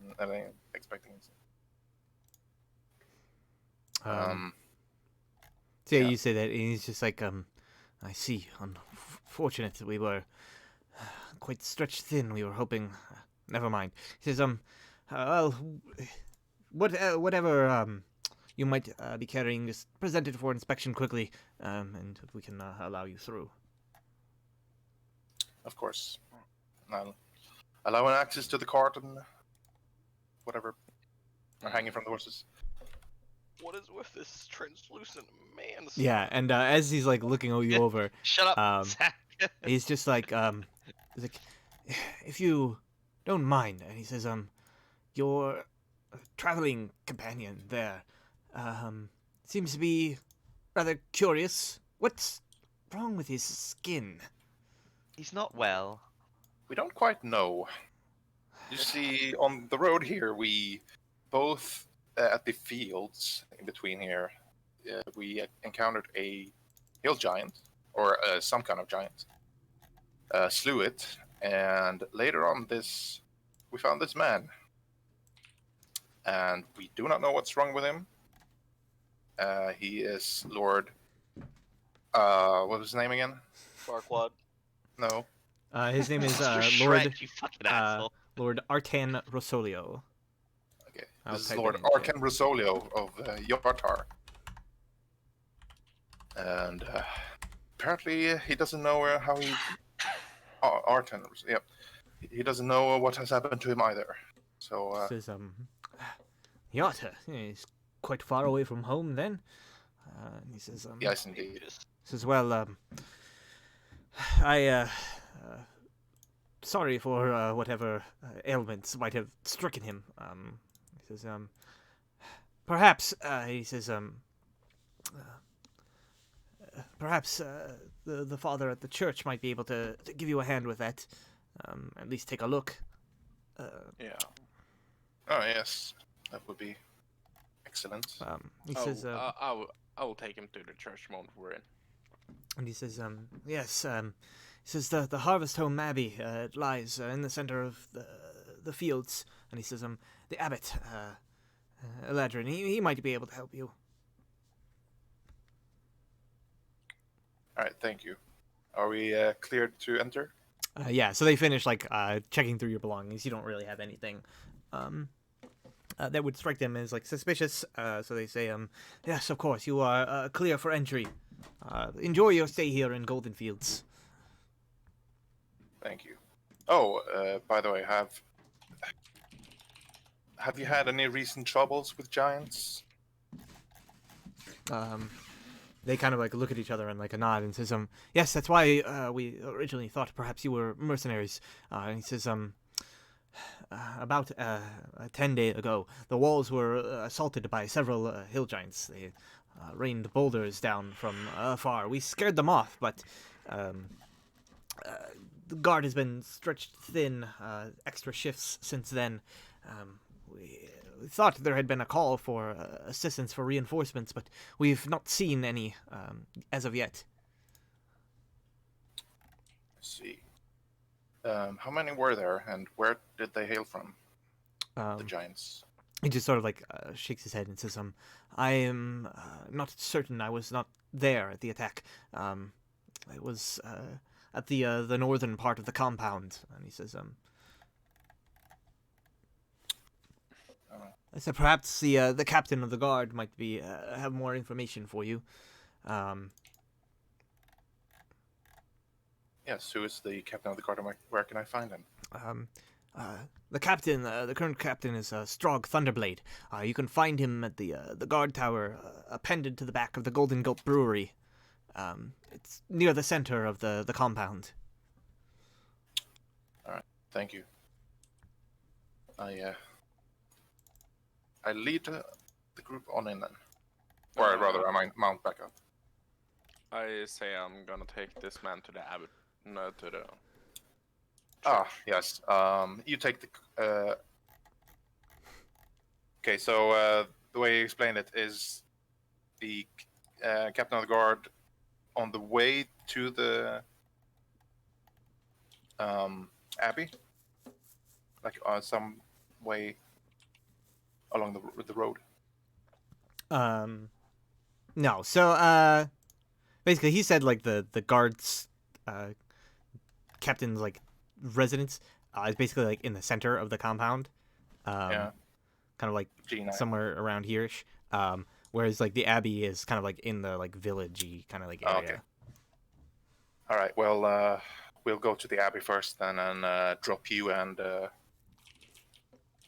Lord Arton off. I have my own horse. I could go there alone, but yes. He's Yeah. in pain quite often. I don't think sitting on a horse, being rubbed against a horse, will help that. And the scale of this map is like quite large. Like these fields are miles across. Yeah. So we'll take the cart, go to the abbey, which was here, or It's in the town somewhere. okay. Yeah. We'll find the abbey then first. It's very fieldy, this Goldenfields. Wow, imagine that. Yeah. So as you kind of like approach through the walls, entering through, probably like the first thing you see in the town, as you pass through the gatehouse, in the central sort of like square at the other side of the gatehouse, there is a massive like 20-foot tall wooden statue of Chantea, who is depicted as this like rather plump sort of like smiling woman with her hands on her hips, and surrounding her you see this garden of well-tended sort of like golden wheat, surrounded by like a dirt roundabout. You see north of the statue there's a stone building that has like an open front, with a sign hanging above it that reads Earth Mother's Bounty. And you can see like sacks of what appear to be like seed, and like feed and the likes kind of like out front. And it's just sort of like an open store, although there's currently like no light coming from it, and you don't see like anybody there. It's pretty late in the day. And yeah, you can see as you kind of like approach down the main road, there are basically like two massive fields to either side here, of wheat, as like basically as far as you could see, golden and flowing here. It's sort of like mid-growing season, so it's kind of like getting towards the end of the summer into like the harvest and whatnot. About like halfway there, and again, this is like basically like you're walking like miles to get to this town, past these fields. You pass an open kind of like pasture area, where there are a number of animals that are being like tended to. At this one, it seems to be mostly like cattle. There are a few sort of like domesticated hogs here as well. As you're walking by, you can see there is there's a man who appears to be sort of like garbed in this kind of like fur, like raggedy like fur and leather kind of like outfit. Dark skin, kind of like knotted cornrow hair, bundled up in a ponytail behind him, behind his head, and he's carrying like a shepherd's crook, leaning up against the fence.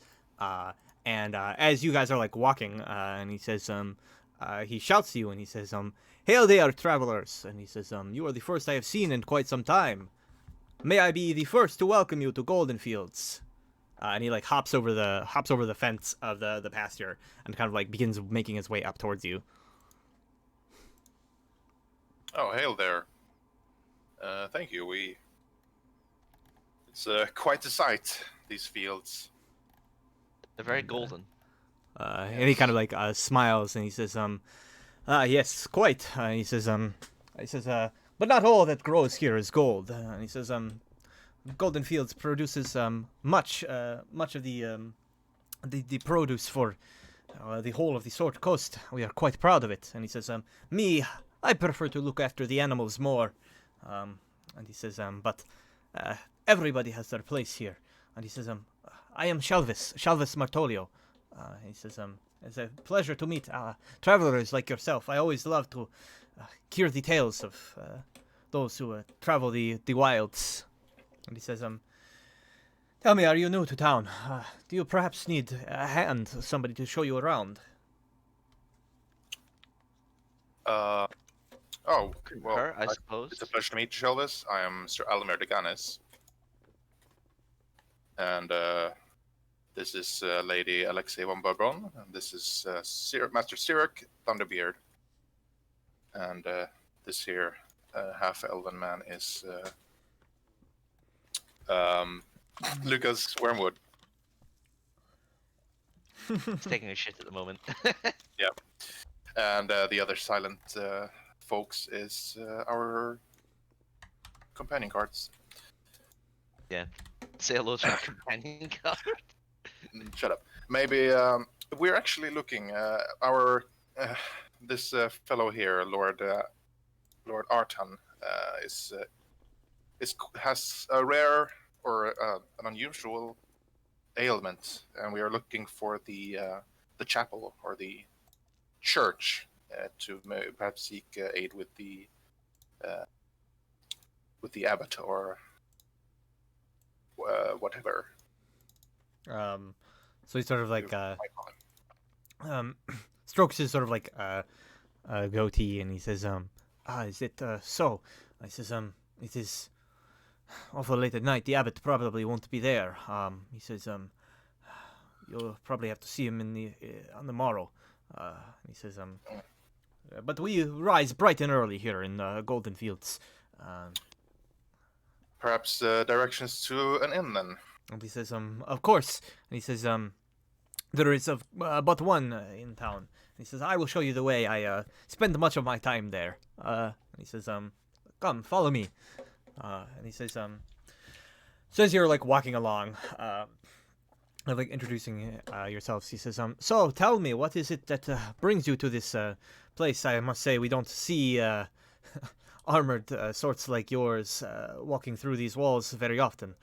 Mostly traders and farmers. Yes, well, in these troubling times, well, certain things need to be done. So we remind me, James. Mm-hmm. Were we drafted to actually for the giant threat? Like, Yes. what was the specific details? We were gonna look for a guy that was here, basically. Yeah, what was his name? What What was was his his quest log? Hold on.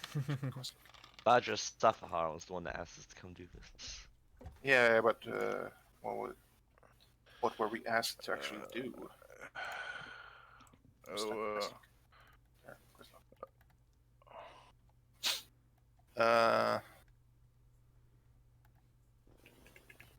find Harshnag the Grim. That was it, Harshnag yeah. the Grim. Yes, and if I don't remember wrong, that was this way. Because he had something to do. He knew something about the giants here. He was here. If I don't. Yeah, yeah. Yeah, He so sent you a weren't. giant letter. Mhm. So is Hashnag a giant or? Yes, he is a frost giant. Yeah, right. Yes, we're actually sent here to, as strange as it sounds, help a giant that is evidently on our so-called side. Yeah, Is that anything you've heard of? A giant named Hashnag the Grim? He sort of like you see kind of like taps his staff on the ground a few times, and he says Harshnag, Harshnag. No, only giants I've seen around here are those ones that attacked about a 10-day ago. At least rumored. I didn't see them myself. He says they weren't exactly very friendly from what I understand. He says, I thought that you were coming here in regards to that. I had assumed that they had put a call for cell swords to be brought in. He says, though I wouldn't put it past Strog to have taken the funds meant to do so and pocketed them. Yes, well, Let- we can let's, see the troubles that you're experiencing on our way here. We did encounter a giant which we slew. But yes, we are here because of the giant threat. But for now, we have encountered a different problem, and I gesture to the Lord Arton.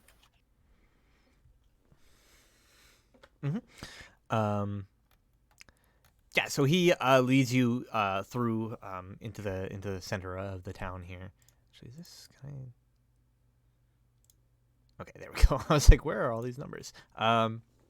So you can see here the town itself seems to be formed of a number of these like concentric rings, like half rings, built around a central square in the middle, which is sort of like open, kind of like fields, like a park essentially. And basically every like ring of this circle, there are a number of sort of like orderly rows of these massive kind of like wooden longhouses. Each one looks to be large enough to house about like 100 people, and they are all facing inwards towards that central plaza. And you can see that there is a to the south of this formation, there is a grove of trees, kind of like here. And then on the other side of that grove, there is a large, sort of centuries-old-looking stone abbey with kind of like statues of the goddess Shantea at the corners, hands raised to the sky, well-tended hedges sort of surrounding the foundation, and it looks like an old and kind of like well-worn cathedral, kind of to the south, and yeah, as you kind of like make your way into the town, you can see each of these longhouses. It's not just like a simple sort of like construction. The roofs and beams of the longhouses have been sculpted with images of animals sort of like frolicking amidst fields. Each one of them is different, in fact. Every single longhouse has like this different imagery of a particular animal, and it's all very kind of like beautiful and well carved. He leads you kind of like down to the central square and kind of like up. He's like explaining all this sort of like stuff, talking about Goldenfields as you go. Fascinating. Notes. Yeah, and he kind of like gestures to the grove and he says, the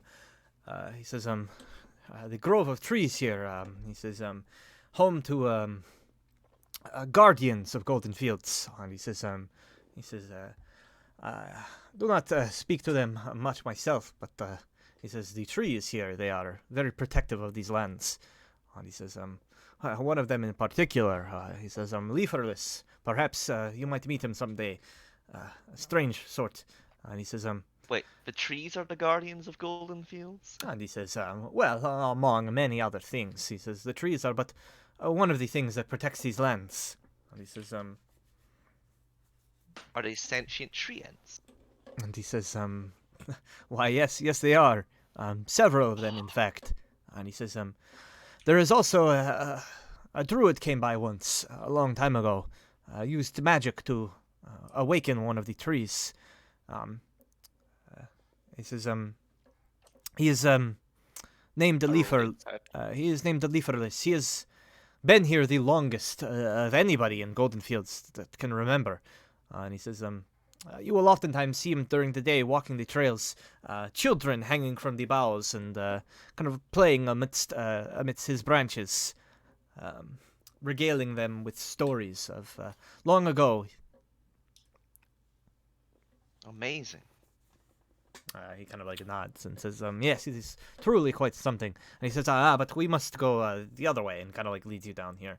And he I says- love this guy. I rolled the insight. Is it talking bullshit or not? No, he's like being completely truthful. As far as he's concerned.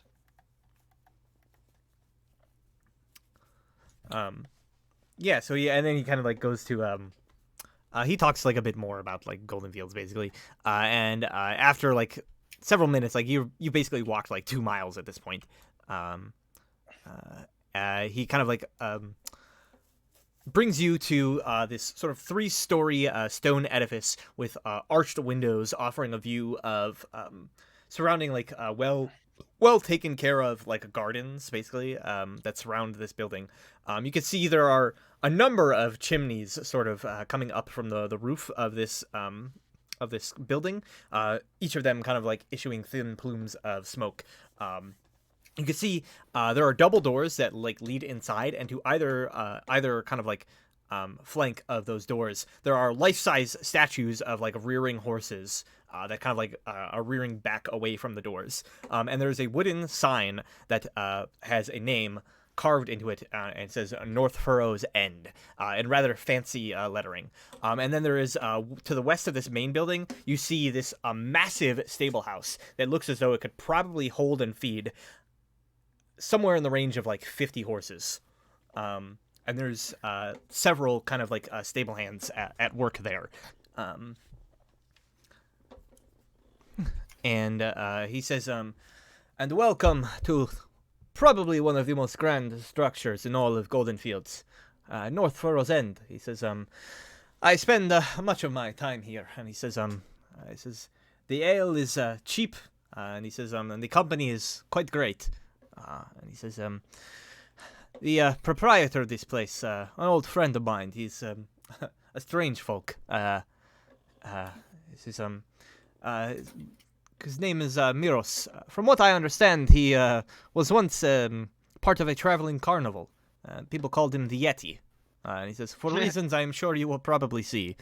And he says, come, let us head inside. And he kind of like pushes open the doors, gesturing you to come inside. Mm-hmm. Yeah, we follow him. I've been called a Yeti as well, so I don't know why.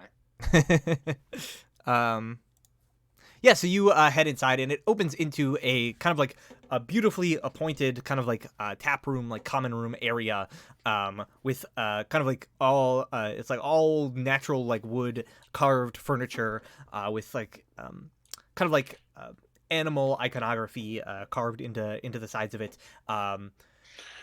There's like sculptures of the goddess Chantea in the center of the tap room, with kind of like fields of wheat growing around her. Basically just this like beautiful kind of like ornate tap room, with a couple of floors, like it's like a 2-story kind of thing.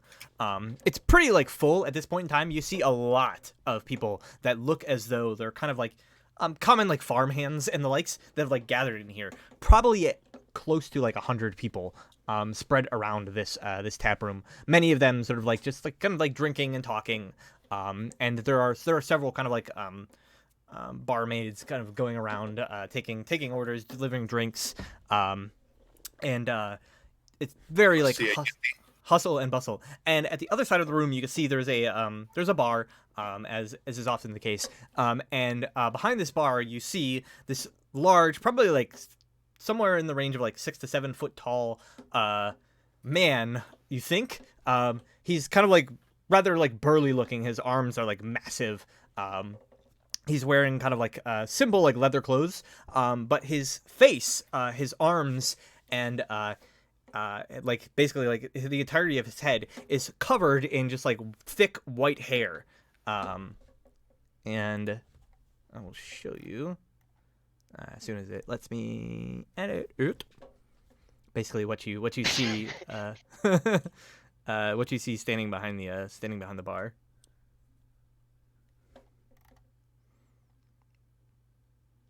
Please. Show me his beautiful face. It's a beautiful, beautiful man.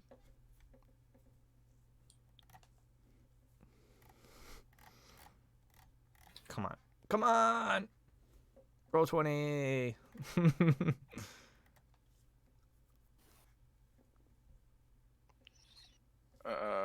By the way, can I go ask for like rooms? Because I think this guy that we're with might need a room to relax right away. Yeah, we'll get to that. Yeah. Yeah, so this is the guy you see behind the bar. Oh my god. It's Morton, but old. I might have a lot of facial hair, but it's not that bad. Yeah. So he's like massive. He's got this sort of like barrel shaped body with like bulging arms, and he's like sort of like polishing a mug. And as you enter in, Shalvis sort of gives a shout out, and he says, "Hey Miros, I've brought some outsiders here to meet with you." And he says, "I am sure they will be needing rooms and accommodations for the night." And Miros kind of like nods up, and he's like, "That you have, Shalvis. What are you looking for this time? Free drinks?" And Shalvis sort of like cracks a smile, and he's like, "You know me so well." He says, "I've brought you much business." And he says, "Perhaps you can return the favor." And he says, "And perhaps maybe spread it to my newfound friends here." Miros just sort of chuckles, and he's like, "You're lucky I like you, Shalvis. Fine, a round of drinks for all of you." Woo! Woo!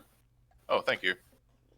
Having a lot of beard and like a lot of hair and same color, I'm like, yeah, you look like an overgrown dwarf, don't you? He goes, he says, "First time I've been called that." And he says, "As most people, drew more of a kinship to those mountain yeti." And he says, "That was my name back when I worked in the carnival." And he says, "But those were a long, long time ago." He says, "Now I've settled down and I run this here inn." He says, It's a pleasure to meet you, Miros. I am Sir Alamer de Ganes. Hey, Sirak, Thunderbeard. Alexei Cadantia von Bourbon. yeah, so he kind of like nods as you like introduce yourself. And yeah, you can see a one of like the serving staff basically kind of like brings over a tray. You can see they are on it. There is a number of what appear to be these sort of like varnished clay mugs that have like sheaves of golden wheat painted on their sides, and they're rather like well made and kind of like artfully crafted. And he kind of like takes them, pours out drinks into them, and like passes them by, and he says, "Let this be your first taste of our specialty, a local brand called Golden Gulp." And he says, "Made and grown here in Goldenfields." And he says, Golden Gulp. "Yeah." I'll ask my member rooms, because I don't know if the other guy likes all the noise in here. What time of day is it now? It's like night, basically, like Okay. late in the evening. Yes. So, how much for rooms for all of us? 4 rooms. And he says, Yes. "For each of you," and he says, "Well, we have plenty of rooms available. Most of my customers here, as you could probably tell, have dwellings elsewhere in the town." He says, "It depends on how many you want. If you want rooms for each of you individually, 5 silver per room. Standard going rate. Unfortunately, I would like to be a little bit cheaper, but as a member of the Fellowship of Innkeepers, I have to keep to the standards." 5 That's silver fine. per We person. don't expect any special treatment. We'll take 4 rooms, please. And he says, "Very well." And he kind of like fetches some keys as you like trade him the 2 gold for the 4 rooms. And he says, "Enjoy yourselves, and if you've need of any food or drink, do not hesitate to ask. All of our dishes are only made with the most fine and freshest ingredients. And he says, of course, the first round is on the house, but after that, kind of like chuckles. Did you pay for the rooms, Mike? Yeah. Okay. I'll bring our friend to the room. Okay, yeah. So you lead him up to the room. Again, he's kind of like been cradling that alchemy jug, just kind of like occasionally like pouring out water from it. People are kind of like giving like weird looks as you like walk through the tap room, but eventually like you make your way up to the top, and you can see the rooms here. They are very spacious, comfortable sort of like establishments, not like the tight kind of like rooms that you're used to. Each one of them seems to be well furnished and quite large. So, what I want to do when we get into the room is like, don't worry about this, and I'm gonna ritually cast detect magic on him. Okay. You detect no magic at the end of that like ritual. Okay. Good. That's one problem out of the way. Now, since I wrote earlier, I have to go very soon. And what I'm gonna do during the night is I'm gonna read on my spells and change. Where are you going, Warren? 17th of May is the national holiday of Norway, so I'm going to my mom's for a barbecue. Oh, okay. I'm gonna swap out Faint Death to remove Curse. Sure. I like it. Yeah, so I mean, basically, like I think this is a pretty good stopping point here, as you've like arrived and basically gotten rooms here, in the inn, anyways. So I think as you guys are kind of like drinking and kind of like eating, Shalvis has sort of like sat with you. We'll kind of like go ahead and call it there, and we'll pick up next time as you guys are kind of like here in the tap room, and probably see what occurs from then. We're just so lost without 4. We don't know what to do. Just go in a straight line until you hit something. Yes. Well, I will talk to you guys next week. Do we get any XP, Brad? We killed a giant. Oh yeah, I never had any XP. We got some from last time, right? Yeah. Yeah, you Not that should. an XP for anything. Or maybe my character didn't. I don't know. No, everybody. Yeah. Everybody's just at the same basically. So you should. I think you should all be at 23,777. 23,777. Okay. Well, I'll just Okay. change that. 23,777. Yeah. Sounds about right. Because I think alcohol Okay. has like 10 more XP than everybody for some like weird little thing I gave him.